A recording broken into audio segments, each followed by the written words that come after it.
I'm supposed to be here when it is. Half of you guys knew what I was talking about.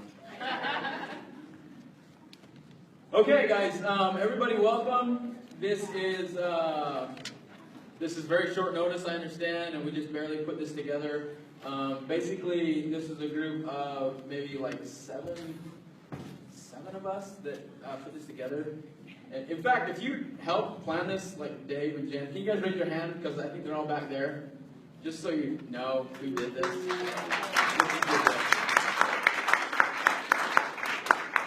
So tonight, this is actually a result of the rally march that we put on the 17th. I think some of these people actually helped with that. I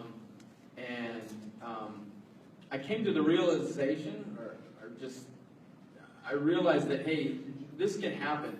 I mean, all these people can come together. We can have people come together, natives, non-natives, I don't care about the ethnicity or whatever. We can have people come together, and that's actually what we need to do, is people need to put aside their little ethnic differences, religious differences, or whatever, and understand that we kind of have a common goal here. We have a common purpose, or something that holds us together.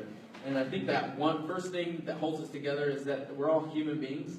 We're all part of the same family, and we'll get into that later about what PANDOS actually is, or PANDO is that we're a family here, and we're a family that's united by one earth, and this is like the only earth that we have. This is the only place we have to live, and it's important, crucial that we kind of protect the earth and protect the people that are in the earth from just all kinds of damages, and environmental damages, or just damages that cultural damage. So yeah, I mean, welcome you guys. I really want you to understand that I love y'all, and I really do believe that we're all connected, and we're really intimately connected.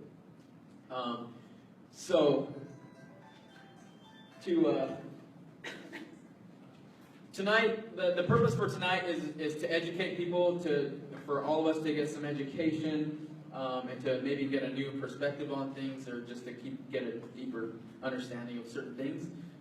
And hopefully we're videoing this. It's going live, and we're going to be cutting these into clips. Gabriella's going to cut these into clips, and we can send those out to give more information. Again, so this is, our organization is called PANDOS, and I thank you all for being here. And we're going to have our first speaker, Angelina Whitehorse. Ready? Because your friend Jacob's not here right now to sing the song. First we were going to have a blessing by Harry James, and he had an accident, and so I just asked for prayers for him. He actually kind of tipped over on his wheelchair and hit his head, and pretty bad. So he's okay, but yeah. What's that? Moroni is going to be here later. So who's going to introduce Angelina? Yeah, Jen. All right, so Jen is one of our, we're going to call them founding members of PANDOS. So Jen, introduce this lovely lady right here. Jen's awesome. All of these people are awesome. All of them are awesome.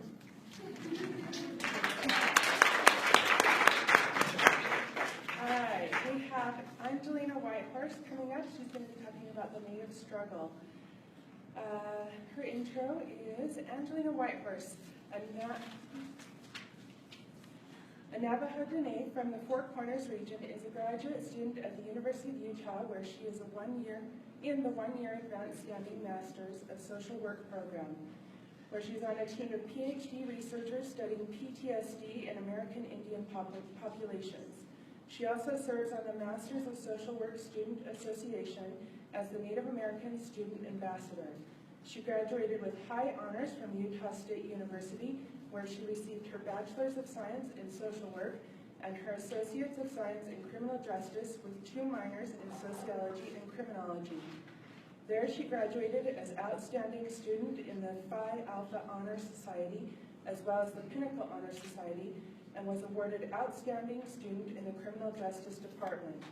During her time at Utah State University, she served 2 years as AmeriCorps Vista, with Utah campus on the college level as well as K-12. Angelina is also a former Miss Utah Navajo 2012-2013, where she proudly served as an ambassador to her Navajo Dene people. Her parents are Al and Roxanne Whitehorse of Blanding, Utah, younger brother Nicholas, and proud granddaughter of Mary Whitehorse and the late James Billy Whitehorse of White Rocks, Utah. Angelina plans to pursue a PhD in honor of her family's sacrifices and history.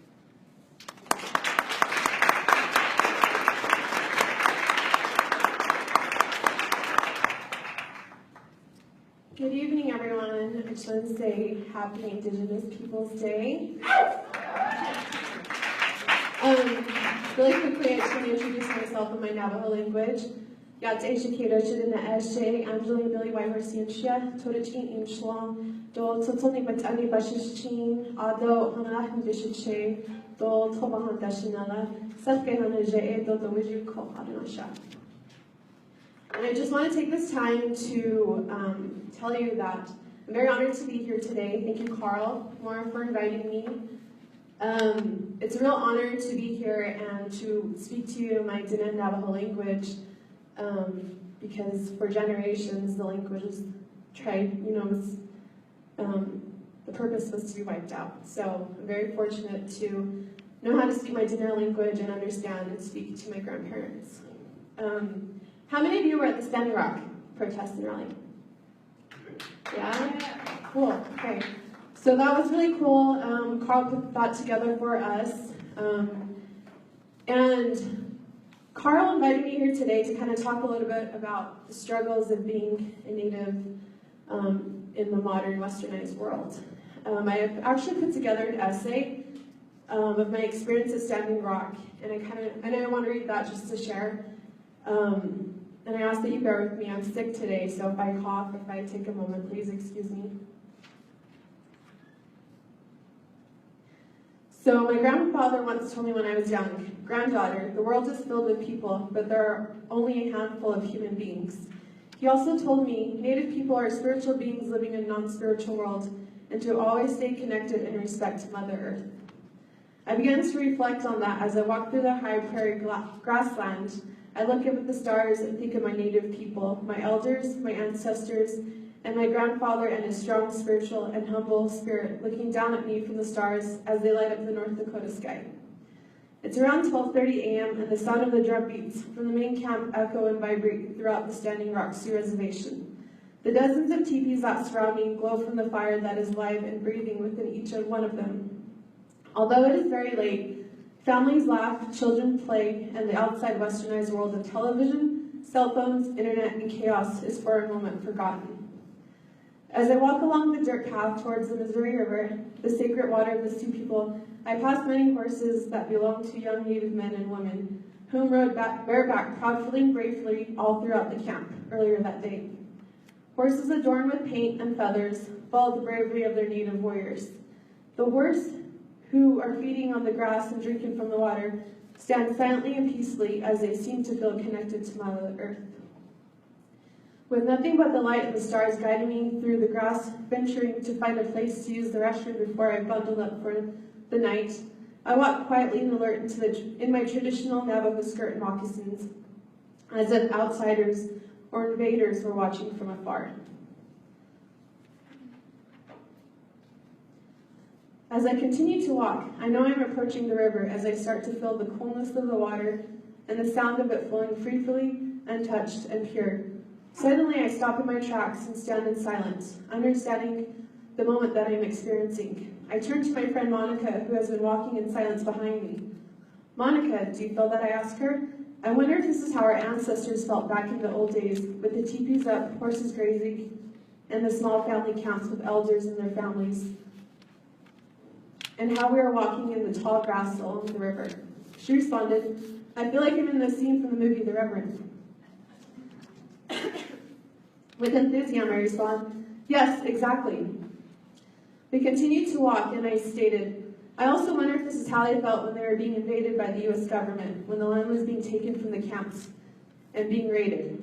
It has to be, right? I mean, it's happening right now." Monica responded, "Wow, yeah, it is."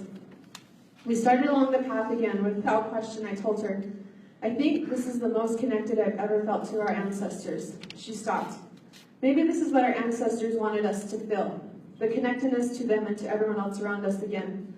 We stood there for another moment in silence, and both our minds pondered and reflected before walking back to the camp that night. In the beginning of June this past year, I read in one tribal newspaper that it was estimated about 261 tribes have gathered, united, and stand in support of the No Dakota Access Pipeline, also known as No DAPL, movement on the Standing Rock Sioux Reservation, about 30 miles south of Bismarck, North Dakota. Since April, our Indigenous brothers and sisters have encamped at 3 of the camps dedicated to the No DAPL. 24-hour security protects these peaceful prayer camps, forbidding firearms and weapons, as well as any usage of alcohol and drugs. Many Native supporters of the stand have moved from calling themselves protesters and chosen to be called as protectors. For the last 2 terms, the United States President Barack Obama has halted the Keystone XL pipeline in his presidency through the House and Senate for the last 4 votes. However, it was overwritten last year as the Dakota Access Pipeline, also known as Back-In, has since the beginning of the summer begun development. According to news reports, the Dakota Access Pipeline is proposed to transport oil from North Dakota through South Dakota, Iowa, into Illinois. Hundreds of barrels of oil are estimated to transport in a day through these pipelines. Due to the quick access of oil, as well as cost-efficient transportation, many proponents see it as an economical boost. However, the Standing Rock Sioux see it as a threat to their water supply, their lands, and awakening to a known prophecy of their Lakota people. Many of our people speak and share a common story of the invaders of our traditional native land. When Columbus first sailed to what he believed to be India, our people became the primary target of these new settlers. With the expansion of many churches, such as Christianity and Catholicism, missionaries were on a quest to spread the church and to conform and civilize the American Indian people. Unfortunately, many Indigenous were murdered, raped, and kidnapped. Sacred land of many tribes were taken, and the colonization through church, school, and the U.S. governmental system developed and were forced on the Indigenous people. Along with land, Indigenous people were also stripped of their culture, language, ceremonies, and traditional ways of life. The one thing that we were able to hold on to, however, was our stories. Granddaughter, let me tell you a story, my grandfather said as he spoke in Navajo, as he only spoke in Navajo. When I was a young boy, my father was killed and shot by a BIA tribal officer. My mother died when I was just a baby. I didn't have any family and any identity, and found myself working on the Oregon railroads, where I found a family of other Native workers. It was not a good time in my life. When I was on the railroads, I got acquainted with many workers from different tribes. We were all trying to survive. It was also very hard to be Indian back then. One day, a young man, not much older than I, but invited me to come out to South Dakota with him. He knew a lot of the struggles I had grown up with and wanted to help me find my way back to Creator, Diandanetta. He introduced me to what is now known as the Native American Church. It was in the church in the teepee where I found my grandfather, the fireplace, and the connection to my family and Creator once more. In 1978, I, along with many natives across Indian country, fought for the American Indian rights, our religious practices, our traditional ceremonies, our right to govern our own nations, and our freedom to be Indian. When I was in my 20s, we marched from Alcatraz, California, all the way to Washington, D.C., in what is now known to this day as the longest walk. I was asked by many to set up a teepee, and with about a dozen other teepees, conducted an NAC church ceremony right in the lawn of the United States Capitol. Later that summer, the United States gave American Indians the right to practice their religions freely, along with all the other rights as we Indians deserve. I was a member of the American Indian movement, and that is why I choose to continue this way. The movement, my people, and the struggles of my people changed me. That is why I am telling you, granddaughter, to always stand up for who you are and be proud of who you are. In today's time, it's hard to live in a world that does not understand who you are. However, fight for who you are, fight for your people, fight for your language, fight for our culture, and go out and teach the world of our people. One thing I want you to always remember, granddaughter, is no matter where you go, never forget who you are and where you come from. If you never forget this, you will be okay. Share our stories when it is necessary, and always be respectful of those who are different than you. Not everyone is supposed to understand you. You are unique from Creator. Okay, so with the short stories, I kind of just want to share a little bit about my own family history.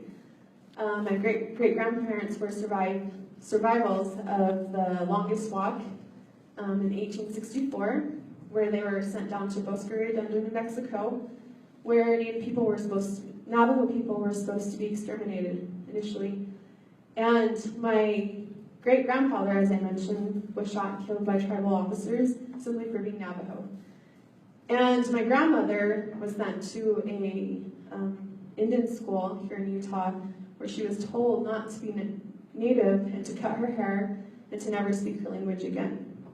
And my mother, just in the 80s, was sent to live with a non-Native family where she was also told the same things and told to not speak her language as it was rude and to continue the ways of the church who initially wanted to immerse her into their culture, which was different from her own traditional practices.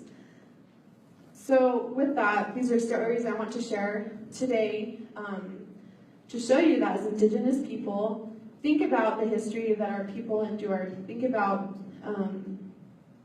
the survival and the resiliency of our Indigenous people. Each of us who are Indigenous have a story and have a history of the history of each of our families and our lineage. And so I stand here to honor those who have been killed or murdered, or our ancestors who are no longer here, to continue sharing our stories and to teach those who don't understand what's going on within our Indigenous cultures and the fights and the sacrifices that we're still continuing today. And to honor that by continuing to learn our languages and learn our culture. Just another short story before I leave. Yesterday, I was asked by my friend Jacob, who isn't here, to attend the Sweat Lodge ceremony here at the Indian Urban Walk-In Center, which I saw Carol there. And I wasn't able to go in because it was actually packed. And it was actually a blessing in disguise because I got acquainted with some of the people here in the community, some of the Indigenous people. And I met a little, she told me she was Cheyenne, so a 6-year-old Cheyenne girl. And she was dressed in her traditional regalia, the ribbon dress. And she was telling me how she loved to wear her traditional clothing and how she always got teased and judged for wearing her clothing. And she turned to me and she was like, "But what do you expect? I'm proud to be Native American." So it just warmed my heart, and it just reminded me that even our young people want to carry on the traditions of our people. So yeah, thank you for coming here tonight, and I'm really honored to be here. Thanks.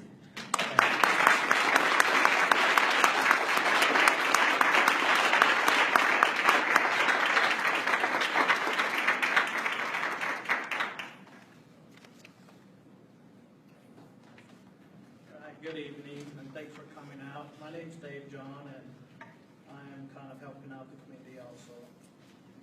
But I am going to be introducing Alan Newman. He'll be informing us on fossil fuels and green energy. Alan Newman is an environmentalist and a solar contractor. He represents Solar City, the largest solar company in the country. He changed careers in 2009 with his first solar class at Salt Lake Community College. SLIC, just in case you don't know. And founder and producer of the annual Solar Day Salt Lake, and is on the board of directors of the Unity Spiritual Community of Salt Lake. He writes the blog for the Facebook group greennewsutah.com. He also represents Solar City, the largest solar company in the country. And so, come on.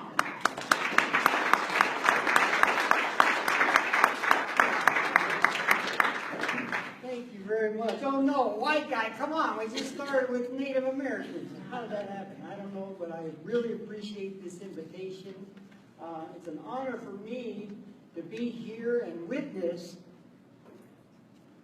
hundreds of tribes around the country. This is an inspiration to all of us, even us white greenies, because this is a gathering of the tribes we've been praying for. You know, we can't do this alone. We have to do it together. And hundreds of tribes around the world, Peru, Australia. Australia, the government gave some of the indigenous people some of their land back, hundreds of thousands of acres. It's time, ladies and gentlemen, to turn our world upside down. We've been trampling on people for way too long, and we can't get away with it forever. And the roots are coming home, and it's called climate change. The reason we don't want a pipeline is because we don't need it. And the risk of making a mess is too great. Water. We want the water first. You can't drink oil. And so I'm here to say that there's alternatives. I'm in the solar industry. We have a climate issue. We have to face our problems. We have a government that doesn't want to admit that we have a problem. You know, we don't want to admit we have a problem in the Uinta Basin with just natural gas. I mean, it's leaking all over the place. They say, oh, we don't want regulation. We're trying to regulate leaks. If your pipes leak, that's not regulation. That's clean up your mess, ladies and gentlemen. We're making a mess out here. And God bless Native American people from a position of struggle, right? They're not the wealthiest communities on the planet, and they're still leading the way for us. These are leaders.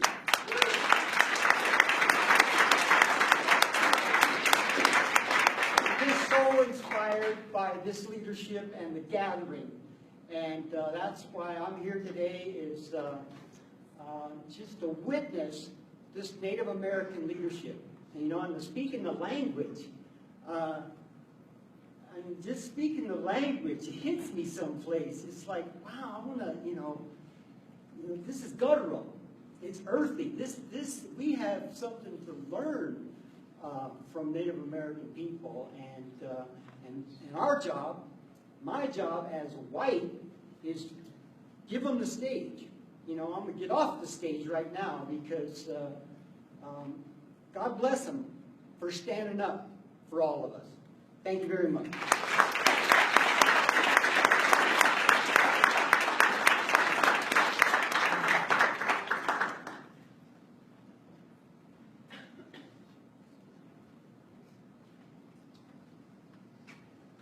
Thank you everyone for coming. I have the pleasure of introducing Carol Surveyor. She was raised in Albuquerque and recently moved to Salt Lake. She studied Native American Studies at the University of New Mexico. She's passionate about issues of justice and water conservation.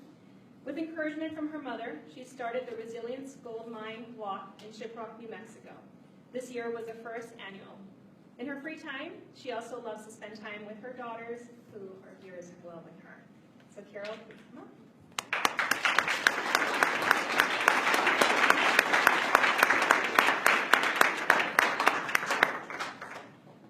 Hi, my name is Carol Surveyor. Oh, he wasn't kidding. Does this one work? Okay, I'll just speak about it. 1492, Columbus landed 524 years ago. Columbus landed. Put this here. So, yesterday, I got to go to the Sweat Lodge for the very first time.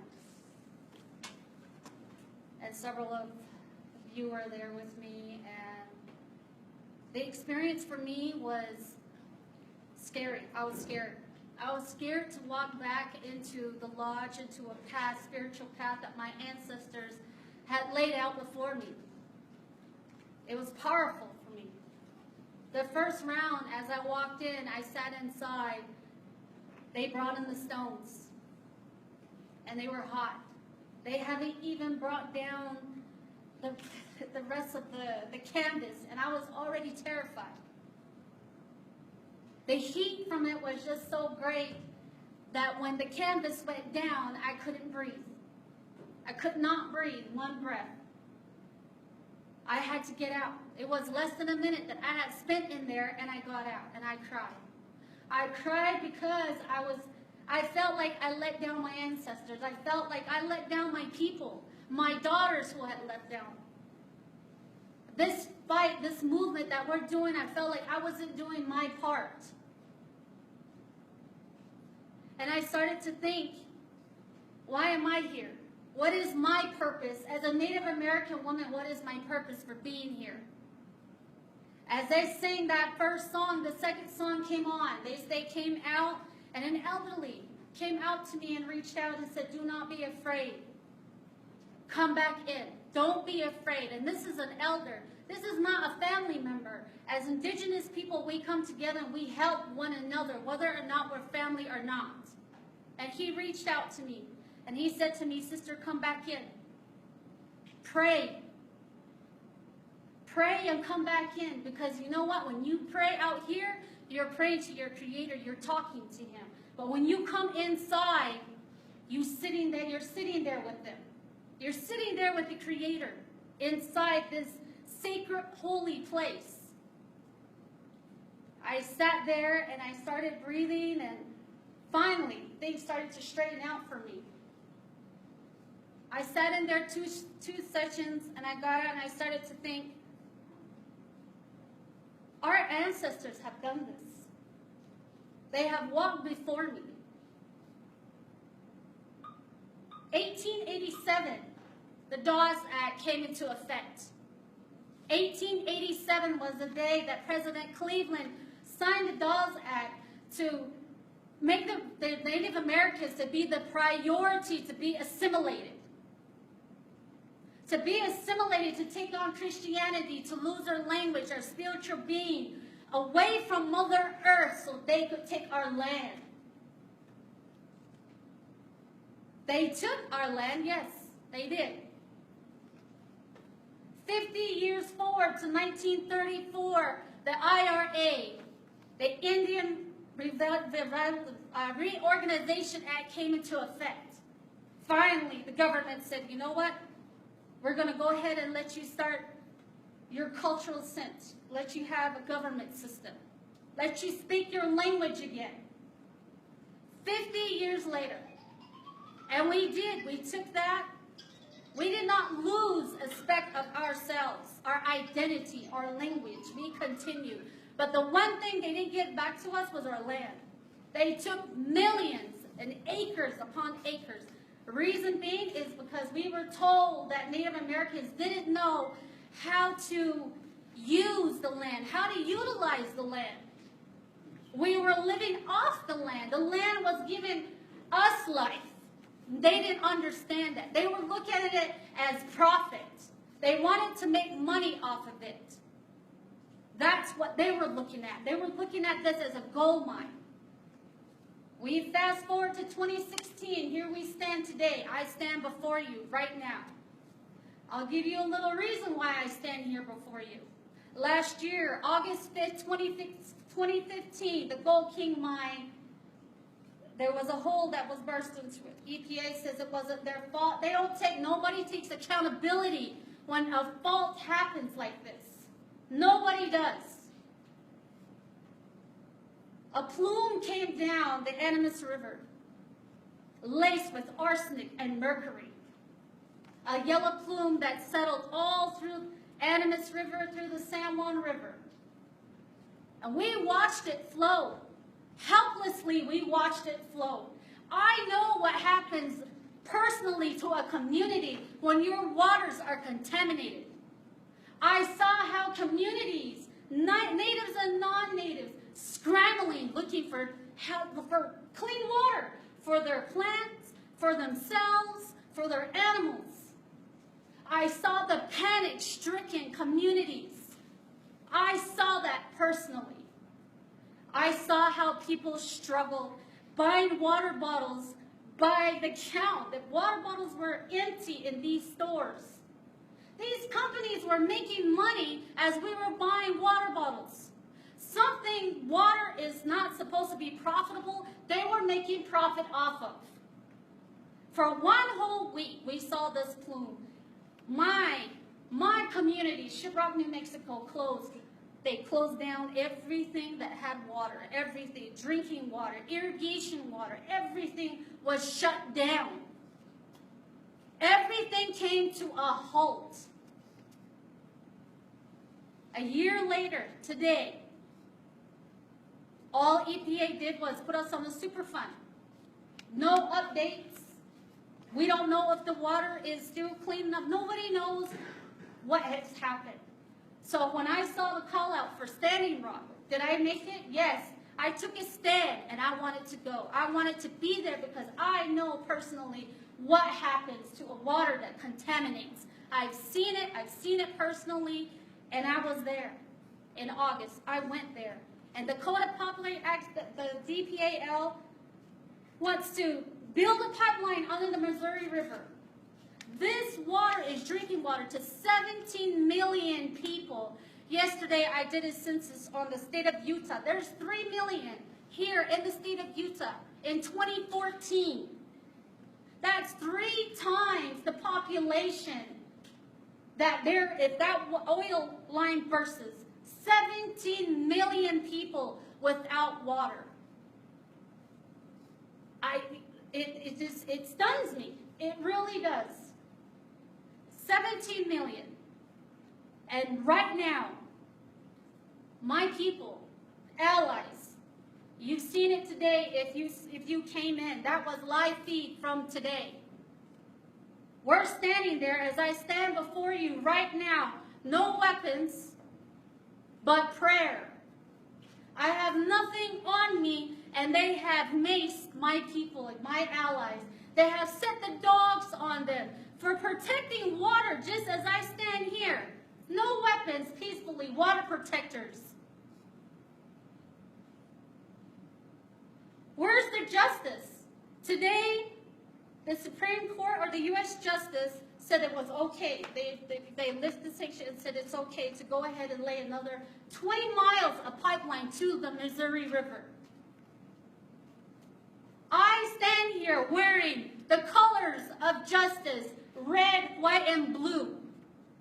As we are told in history books, these colors give freedom, justice. Where is the justice now? Here are my ancestors on my shirt, who they themselves have fought for land, have fought for ancestral land and sacred land that they've been bulldozed. Where is the justice in that? 1492, Columbus set sail, set foot 524 years ago. 500 years ago, and I stand here before you, still practicing my culture, still getting reconnected with Mother Earth spiritually, still talking my Dene language that my ancestors left. She Carol Severian, she. Twana Gleaning Sloan, she a bushes chin. Twobaha Edashin, Mother. 22 Edashin chin. Or what our ace the nest, son and slam. Yeah.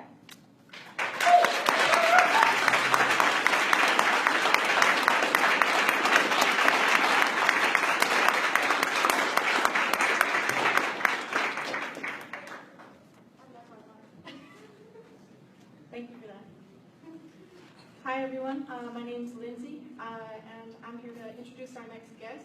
Before I do that, I do want to let people standing know there's some chairs right here in the front if you want to take a seat, if you'd like to come with them. Our next speaker is Moroni Benally. Moroni is an Indigenous scholar. He has worked previously as the Vice President of the Dine College, the Director of the Navajo Nation's Division of Natural Resources, and as faculty at Evergreen State College. His research focuses on cooperation of marginalized and vulnerable groups in policy determining structures. He currently is an independent research consultant working on research in Indigenous queer community, queer homelessness, and Indigenous governance. Please welcome Moroni.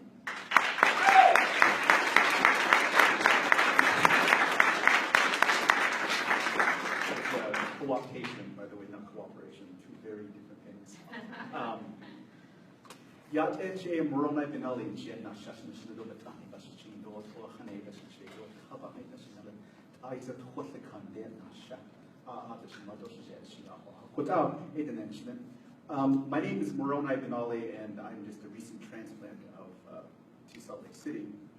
Sorry about the bow tie. Apparently, this is how modern day warriors dress. There's an odd button back here. I'm going to just turn it on. Everything goes smoothly. I actually just came from a meeting from across the street without police brutality. It's actually really interesting. I'm going to start off by just kind of maybe doing a little bit different from what has been shared before, but I'm just going to read you kind of what I wrote here. It is enough. This is the right place. Drive on. Brigham Young purportedly said these words upon entering the Salt Lake Valley. This Mormon prophet felt inspired and driven by some vision of God to find this place, as we know from the record. In the Mormon imagination, that informs so much of Utah. Columbus, too, they believe, was driven by vision and purpose. And they are fond of this quote. With a hand that could be felt, the Lord opened my mind to the fact that it would be possible to sail, and he opened my will to desire to accomplish the project. This was the fire that burned within me. Who can doubt that this fire was not merely mine, but also of the Holy Spirit, urging me to press forward? What they failed to do is turn the page and continue reading in his journal, where he writes of the indigenous people. They were well built, with good bodies and handsome features. They would make fine servants. With 50 men, we could subjugate them all and make them do whatever we want. Both Brigham Young and Columbus operated upon a logic of divine, a logic premised on obedience to some Christian God. This logic was a way of seeing this way of seeing the world justified dispossession. It justified slavery. It justified theft of land. It justified genocide. And most recently, as we saw from last night's debate, it justifies misogyny. And to this day, this foundational premise gave structure and meaning to the doctrine of discovery. This doctrine, which is still used in the courts today, which I love with one of these indigenous scholars called it the Court of the Conquerors. And within the Court of the Conquerors, this doctrine of discovery claims that Native people have the right of occupancy, but not ownership of this land. They have a right to sell. They do not have the right to sell nor transfer their own property. Thus, if this is the implication of inspiration, if inspiration lifts one group and vacates and erases another in this sort of zero-sum game, then how charitable and loving and compassion is that inspiration? The point is, Columbus occupies a venerable place in the imagination, in the settler colonial imagination. The reason this is, in my opinion, is that it enables them to hide from their own sins. They can hide their sins behind the inspiration of Columbus. Columbus then becomes a symbol to deflect complicity in genocide. It becomes a symbol to deflect complicity in theft. It becomes a symbol to deflect complicity in the active and prevailing and ongoing dispossession of native lands, as we are seeing today in Standing Rock. Columbus is a symbol of greatness for American discovery. He symbolizes American ingenuity and so many other things that are wrong with America. Symbols have power. They have the power to inspire. They have the power to erase. And in this sense, Columbus, and Columbus Day specifically, as I said, deflects complicity in genocide. There is power in symbols. It is this symbol in particular, among many others, that allows indigenous people to continue to simply live on but not own their own land. It is this symbol that allows indigenous people to rarely be seen and never be heard. It is the symbol that allows indigenous people to force to live in the margins, which is why we are so fond of making mischief in these margins. It is here that Columbus Day, becoming Indigenous Day, must become more than a simple gesture. We are grateful for these gestures, but it's not enough. Changing Columbus Day to Indigenous People Day and recognizing Indigenous People Day is a call to action. On any given day in the United States, 1 in 25 Native adults is currently imprisoned within the U.S. justice system at rates 4 times higher than their white counterparts for Native men, 6 times higher for Native women. While making up less than 1% of the U.S. population, 4% of the nation's homeless population is Native. 2.5% of unsheltered veterans are Native. 4.8% of sheltered families are Native. And recall, they make up less than 1% of the population. 68% of Native women will be victims of sexual assault in their lifetime. 70% of our Native queer youth are subject to bullying and extreme physical violence. 1 in 2 of Native youth will end up graduating from high school, and 1 in 5 of those that end up in college end up graduating from college at 20% success rate. Some 60% of Native youth during their times in those ages will attempt self-harm, and half of them will be successful. And so, no wonder when they see images of mascots, when they have holidays that venerate deflection and complicity and genocide. These are symbols that maintain structures that cause violence in the imaginations of these youth. These symbols strengthen these larger power structures that enable the dispossession to continue. We see this again in Standing Rock. This is a legacy of Columbus and of many more of the settler colonial structure that comes in and disassociates and dispossesses land, ruptures. There's an epistemic rupture that occurs. It disrupts the people from what they are and who they are. Land is life, as is water. And when you disrupt that ontological relationship, that existential relationship, as we see right now in the case with the Dakota Access Pipeline, then the land just becomes an object to be used, to be owned, that is lifeless. That process is a process of erasing indigenous people from their own land. The rules that are used to regulate and distribute permits in the Dakota Access Pipeline, again, are rules that uphold the imagination of the settler colonial citizen, that uphold the power that they have. And so it trickles down into these rules that marginalizes and reduces and renders invisible the indigenous voice. That we become invisible in our own land. We become invisible in the communities. And this is the result of Columbus. We hear so many within the state of Utah that has been so influenced by this, the lore of Columbus, of him being this grand explorer that is opening up the promised land. But no one notified the indigenous people that the land was promised to someone else. But that imagery of Columbus itself, I mean, we can make some very drastic and extreme comparisons, but I won't. I'm sure you can think of them yourself. But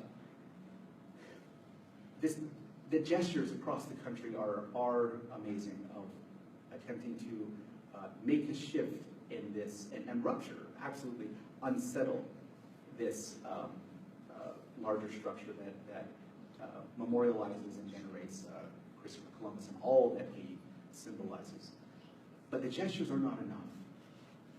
As we say repeatedly, indigenous communities, and as people who've studied social justice and people who've done work in communities, the power of your work and the power of your words is in the way that you walk and where those feet take you. Words are not enough. Words will not put food on the table. Words will not stop that access, the pipeline from happening. Words will not stop the pollution, I would say, imminent pollution of the Missouri River. Words will not do it. It's action, direct action. And so when we take Columbus away, fantastic, we remove the powerful symbol. But what do we do to clean up the wreckage of that symbol's past? Action. Action. Absolutely. And so we have to come away from this recognizing that we can empower each other's voices. We can empower ourselves. And as Indigenous people, we believe, and I absolutely believe, that one of the things that the legacy of Columbus that brought settler colonialism with it and that developed out of it was it disrupted the capacity for us to dream. And that is so important in Indigenous communities around the world. I've worked in Indigenous communities around the world. I've talked to my grandparents, my uncles, and my aunts and other elders, and it's this capacity to dream that gives us the vision of tomorrow. And it's that capacity that enables us to move our feet and act accordingly. We're working right now with the Salt Lake City Council to have Salt Lake City itself declare this day, Indigenous Peoples Day. They're a little slow, but they are moving. They are moving. We're working with them as well to give them the courage to stand up and pass a supporting resolution in support of the Dakota Access Pipeline. Additionally, I'm working with them to give them the courage they need to resist the Public Lands Initiative, which is outright theft, by the way. 100,000 acres of Ute land has been designated for transfer for fossil fuel development, despite the fact that the Supreme Court said that that land is reservation land. This is that idea, that the very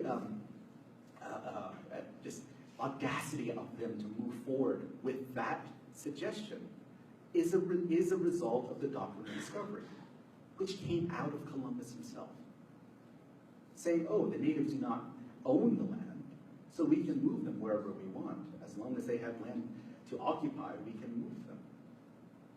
Completely ignoring place and how identity is connected to place. In Navajo, the word for land is kea. It's two words, actually. Ke, which is feet, and ya, which is beneath it. It's not land. It's connected. There's relationality to this being. The land is the thing that supports me. That would be a transliteration of the word Navajo.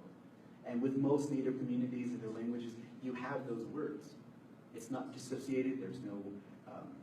It's not something material. It's part of the immaterial. And so, this Public Lands Initiative does exactly that. And this is why these symbols matter. People think, oh, it's about our legacy. If that legacy is genocide, sure. But no one wants that. And so they quickly hide behind the inspiration. That this man was driven by vision and was deigned by God to find this place. And that structure itself, this heteropatriarchal, homonormative structure, if you don't know what those words are, come see me afterwards, has institutionalized an entire system of racial orders, class orders, orders of gender, there's a hierarchy involved, and everything moves together. And it's all about, this structure is about the displacement and the silencing of indigenous people. We see it everywhere. I mean, I just saw it at the police chief's office across the street. But the Dakota Access Pipeline is a modern day struggle right now. This is an act of resistance. And as I said before in the past, it's not just about the land, it's not just about the water. This is an actual fight. Frans Fanon, the scholar who came up with decolonization, writes about how decolonization is an inherently violent process. Obviously, we don't want there to be physical violence, but there is a lot of epistemic violence, spiritual violence that is occurring right now, lateral violence that comes out of that. People are disconcerted, and they are hurt, and they are harmed physically and emotionally because they are connected to those lands. And this is what has been erased by symbols like Columbus. And so the gesture is great, but we move with our feet, we support causes, and we help one another. There's a phrase in Navajo that says, "Tehpitnastid," meaning "teh" is family relationships, "pitnastid" is tied together or woven. And they say that about everything. I'm going through something, they're like, "Tehpitnastid." I lost my cat, they say, "Tehpitnastid." I forgot to pay the bills and my electricity goes off, they say, "Tehpitnastid." And what they're invoking is that we are all related, and therefore your problem is my problem. And we are therefore obligated to do our duty out of compassion and love. But it's not just limited to the people. Tehpitnastid expands to all living and created things. And this is what we are seeing here in Desert Rock.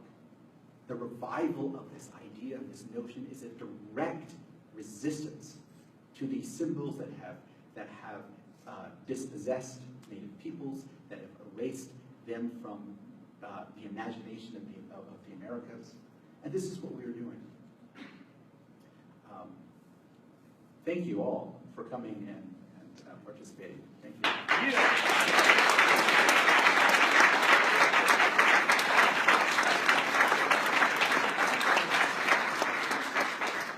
Thank you, Moroni.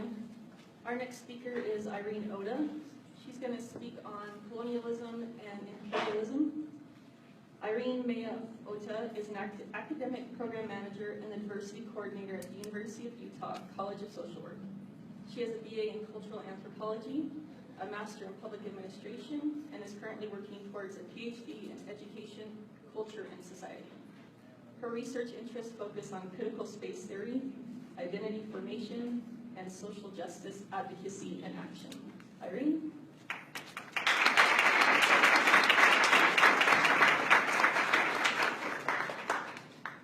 It's kind of tough to go last. You're following some pretty dynamic speakers and ideas. So I was asked to talk about colonialism and imperialism, and I wonder if people know the definition of colonialism. What does it mean to be colonized? What is a colonizer? What is the institution of colonization? Anybody?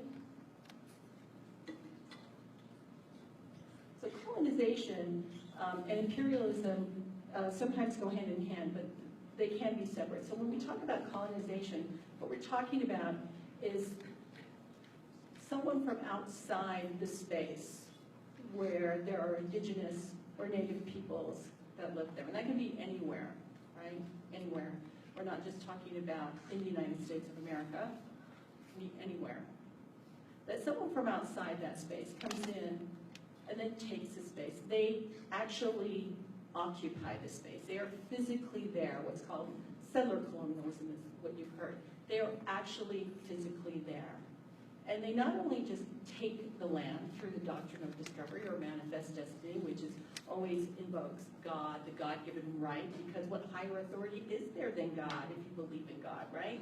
So who's going to argue with God, right? God said, I get it, so you get it. So you take that land and you take the resources. and you reduce the indigenous native peoples to exploited labor, enslaved labor, or you practice genocide and you actually get rid of them physically. Physically. This is our history, okay? Everybody needs to know this. Colonizers then also get to write the history, right? So you heard Moroni, Dr. Benally, talk about what we know about Columbus. Well, why do we know that about Columbus, right? Who gets to write that history? I know I learned it from K through 12. You know, 1492, Columbus sailed the ocean blue, discovered America with those 3 ships. Everybody know the name of those ships? Come on, we all know the name of those ships, right? Right? Because they're ingrained in our heads from 5 years old to 18 years old to even older. That's colonization, when you don't know any other history than the colonizer's history. Really, Columbus did not set foot on North America, not until much later, 5 years later. He set foot in Hispaniola, right, which is now Dominican Republic and Haiti. And he, of course, I think everybody knows this, that he thought he was in India, and that's why he called them Indians. He actually colonized an indigenous group, the Taino, in Hispaniola, Puerto Rico, Haiti, those areas. We're still doing that with the Promesa in Puerto Rico. We are still colonizing Puerto Rico and the Taino people, by the way. So colonization needs to physically be there to take it, and not just the land, all the resources, and to keep it for yourself, for the colonizer, and to reduce, again, the indigenous native peoples to, again, exploitable labor, enslaved labor, or we just want to get rid of you. Right? Genocide, physical genocide. I hope you know that we have this history. We had bounty for, when we think of scalping, we often think that that's a native practice. That's not a native practice. That was a practice that the US government actually promoted because we were doing that program of genocide. For every scalp, for every pair of ears, for every nose that was brought in and said that was an indigenous person's, we paid bounty for that because we were out to get rid of them. We were out to kill them. We don't know this history, do we? So imperialism then is, you don't have to physically be there. You don't have to be present, but your power is there.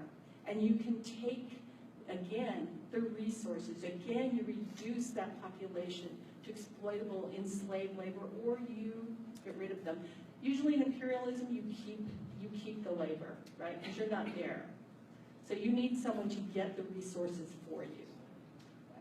Right now, we practice both colonialism and imperialism. When we put indigenous peoples on reserves or reservations or push the Aborigines in Australia out of the mainstream, we are not present there physically, but we're present there in the power that we wield, right? We hear this word called sovereignty, where supposedly indigenous or native country are supposed to be sovereign nations.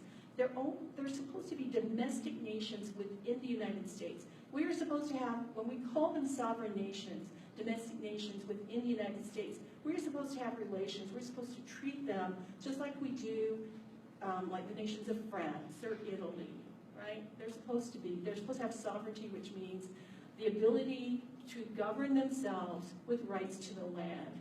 We have not given them sovereignty, true sovereignty. We still have a presence there.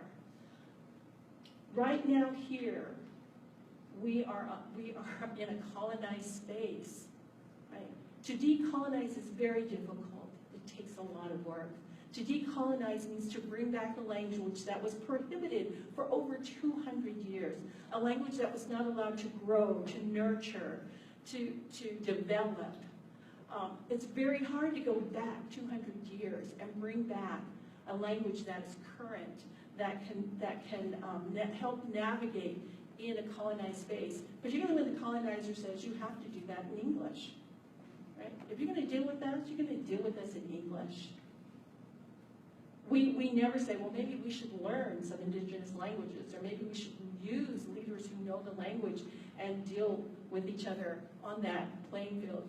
We're the colonizer. We have the power. We say, you're going to deal with us? You're going to deal with us in English. This is a colonized space. We are not listening. We're not learning. We're not hearing in indigenous language. We're hearing everything in English, right?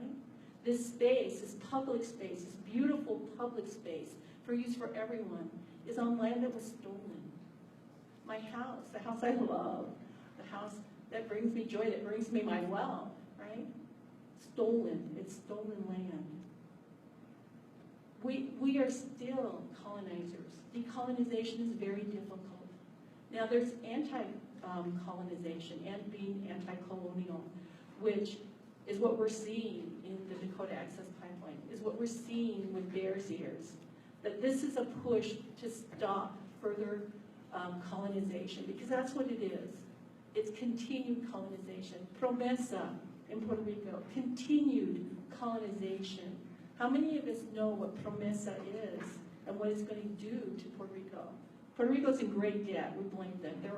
They're still a colony. We have colonized Puerto Rico. They're still a colony. They're not a state. They have no representation in Congress. They're Spanish speaking. We don't interact with Puerto Rico in Spanish. It's English or it's nothing.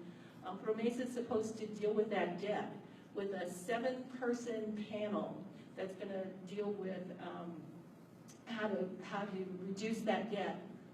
They want us to pass Promesa without knowing how the 7 people are going to be appointed, chosen, elected. We don't know.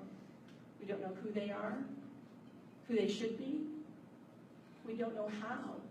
We're going to create this, but trust us, right? Trust us. Pass Promesa, right? So when we think about Bears Ears and the fight for Bears Ears, I got to tell you how difficult that is. We're fighting colonization in both ways. We're fighting colonization with the PLI, right? That they want to take the resources. That's colonization. But we're also fighting colonization when we say that the United States government will make that a monument. Because that's not the voice of the people. That's not what the Native people, that doesn't give them any sovereignty over them. If you make it a monument, there are certain conditions and rules that the colonizers put in place, right? What would make Bears Ears anti-colonial? What would do that? What would make the Dakota Access Pipeline anti-colonial? I think that the Dakota Access Pipeline is a true example of anti-colonialism. And what would make Puerto Rico?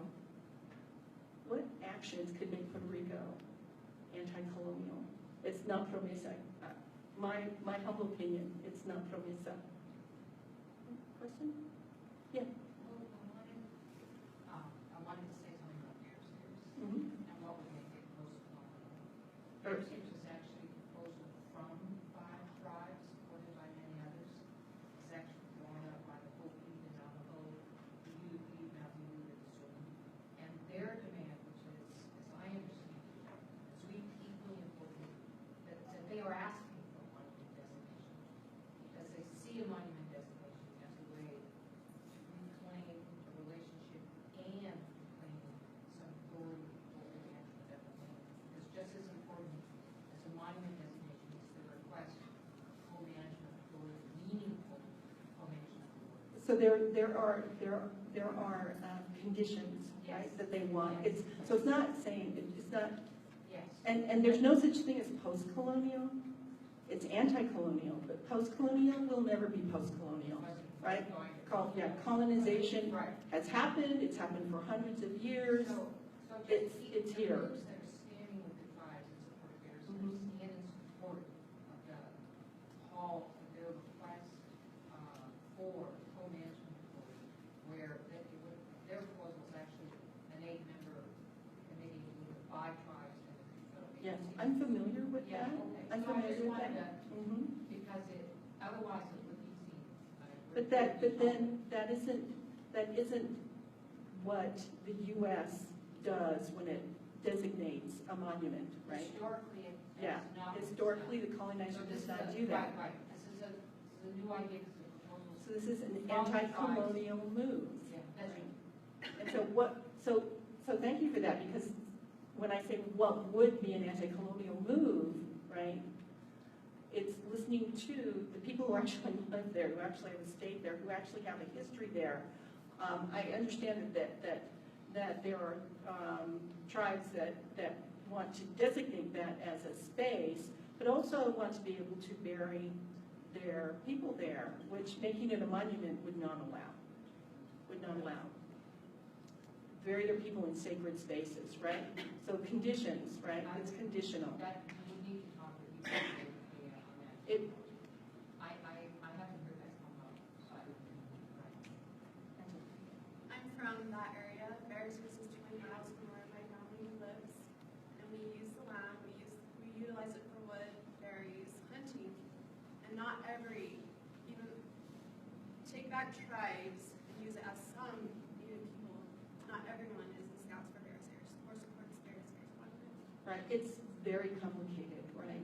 And everybody has their own opinion, everybody has their own history, everybody has their own understanding, and that's also what makes decolonization and anti-colonization so difficult as well, because we think that Native Americans, they're all one big group, and we've made them one big group, but they're not. They're individual tribes with individual histories. And I heard someone say that we can learn a lot from the indigenous peoples. Well, we have, and we've taken it, cooptation. We've taken it. The Iroquois understanding of government, we took that, we made it into our Constitution, right? But who gets to write the history? Well, our forefathers wrote that one. No. They took it, they co-opted it. And that's what colonization is. It's taking identities, it's taking history, it's replacing it with the colonizers, the conquerors' understanding, the conquerors' history, the conquerors wanting to create a very powerful and just, that it's a just, they want to justify, right, their presence. So anyway, I've certainly taken up more than my allotted time, and I'm guessing we're going to answer questions? No, we're going to do one more thing. Oh, great. Thank you.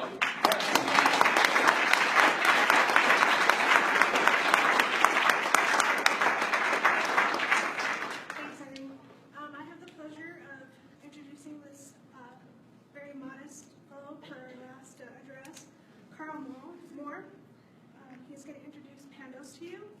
Carl Moore's father is Hopi and his mother is English, Irish, German, Mexican, and Chimavi. He is a member of the Colorado River Indian tribes in Arizona. He is concerned about humanity as a whole and has used his platform of being a cultural lecturer and performer to dispel unfair stereotypes of natives, to give all people an assurance of their value, and to bring his creator glory. Carl and his wife have 7 children and a granddaughter. Carl majored in political science and minored in American Indian Studies at UU.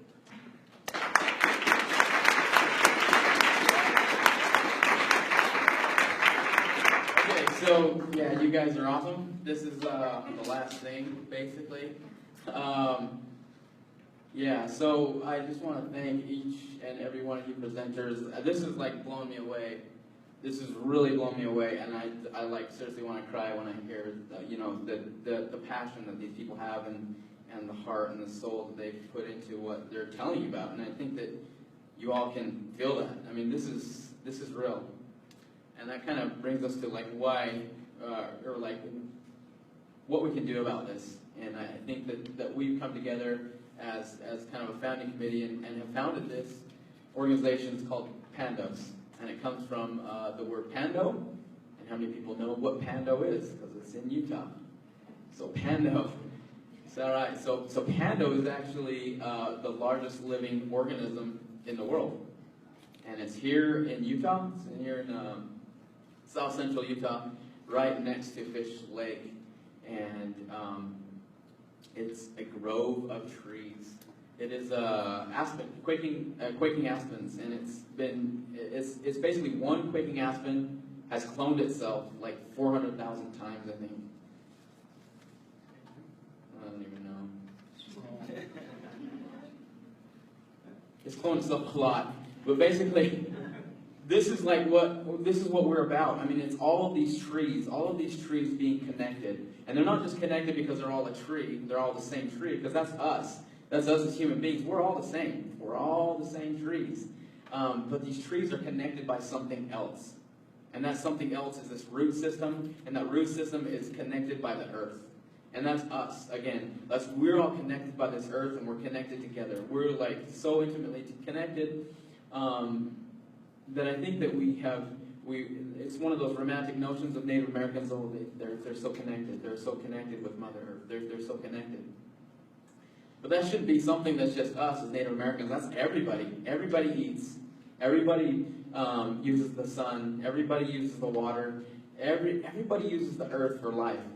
And that's why we call Earth our mother, because our mother gives us life. Our mother bears us. Our mother nourishes us. Our mother protects us. Our mother provides for us. And that's why we call the earth our mother, because she does that for us. So we put together this organization named after this group of trees. And it's not really fun. So I want this is going to be an organization where each one of you, I want you to all take ownership in this. This is where we can gather together, or just to be aware of what is going on. And that we can do what we did at the Capitol, we can do what is happening at Standing Rock right now.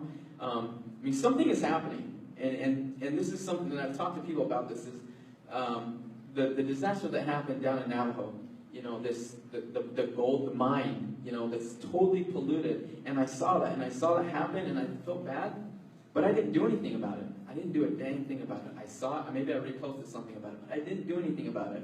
And these are the Navajo people. They're right there. They're in Arizona. But something is happening in Standing Rock where I think it has it's made people wake up. It's made people aware. And it's not just made Native Americans aware, but it's made everybody else aware. And that's the cool thing about this group right here. I mean, just look around. This group is so, like, everybody's here, even like young people. This is so good. Young people, old people. I'm not going to look at you, old people. And then, but we have this whole range here, and I'm sure there's a lot of different religious backgrounds or spiritual beliefs and stuff like that. But we're all connected, and we can continue this, and we need to continue this push. I wanted to read you what PANDOS. The acronym stands for. So PANDOS is actually Peaceful Advocates for Native Dialogue and Organizing Support. And I think that kind of says it right there. I mean, number one, this is about this is a peaceful engagement. This is how we're going to work. This is not about violence. This is not about hate. This is about directing our love or directing our compassion with each other at something. We need to take these direct actions that we've heard about. We need to do something. We need to stop talking and do. And you guys are going to be part of that, or already have been part of that. Our mission statement is, PANDOS peacefully advocates for basic human and environmental rights, primarily Native rights, and organizes support to encourage dialogue and the protection of our shared home. So we're about human rights, and we're about the environmental rights. And we are going to primarily focus on Native rights, but we're not going to limit ourselves to these Native rights because, again, we're all a human family. We're all in this together, and so this is what we are about. And I mean, I have other stuff. Let me tell you one thing though here. In the Hopi way, we believe we came into this world. We came into this world through the Grand Canyon, and we met this person. His name is Masao. And Masao told us, because we actually came into another place, another person's world, and so we had to be allowed to come into this world. We can't just go into a world and take it. We had to be allowed. And what Masao said is, you can live here. You can live here, but you need to do these certain things, and you need to take care of this land. So this is something that we have been given a stewardship, and that's what I've talked about, the people that standing on. This is like their land. This is their land, and you can say, well, it's not actually on the Lakota reservation. It's not on that Sioux reservation, but it's their land. It was all of their land. And I think we all realize that it's theirs. And they have a divine responsibility to their creator to take care of the land. And I don't know, maybe you guys think about your own creation stories. What do your creation stories tell you? Do your creation stories ever tell you to go take things that aren't yours? Did they ever go tell you to do things to hurt people, to be violent? Do your creation stories tell you those things? I would say that your creation stories, if you have one, tell you to do the opposite. They tell you to love each other. They tell you to be one with each other, to be supportive of each other, and to take care of the land. So this is a divine thing that the Native Americans are trying to do. So again, I just want to thank everybody. Let's give everybody a round of applause to this is absolutely great.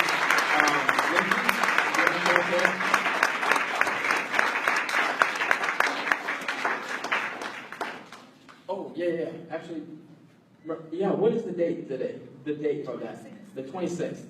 Okay, we need to, and this is one of the reasons why we're organizing, so we can all have a place to go to know what is going on and to come together. So again, if you guys aren't a part of this, please be a part of this. Moroni has put together an awesome forum where he's going to have Native American leaders and the public, and you should actually explain this. I'm going to let Moroni explain this. But this is definitely something that we are going to support. Yeah, so one of the things in looking at just politics in Utah is that indigenous people are completely absent from the political imagination of anyone running for office in the state of Utah. And if they are talked about, if indigenous issues are talked about, they're talked about in the context of public land management. And that is the only way that indigenous issues are brought up. They're framed as public lands issues. We've got more issues than just public lands. And arguably, based on our legal and political relationship, treaty-based relationship with the federal government, legal authority, sovereignty, we have a very unique relationship with the state of Utah. And so, given that, I've organized and working with a number of incredible people to bring the candidates for all federal offices and the governor to the Indian Walk-In Center. I've confirmed with the tribes, all the federally recognized tribes in the state of Utah, and working with Native community leaders to all come together in a forum at the Indian Walk-In Center on Wednesday, October 26th, where there will be an interactive dialogue between the tribal leaders and the community leaders with these elected officials. One is I just really want them to answer for why we are absent from their imagination entirely. And two, to give them a chance to flesh out, an opportunity to flesh out a platform around Native issues, given that the PLI and the Bears Ears right now are incredibly hot topics for all of them. And so please come out and support the event. If you want to help out, let me know. It's October 26th at the Indian Walk-In Center. I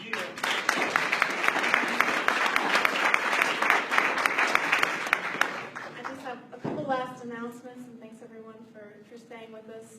I definitely want to, first of all, give a lot of credit where credit is due.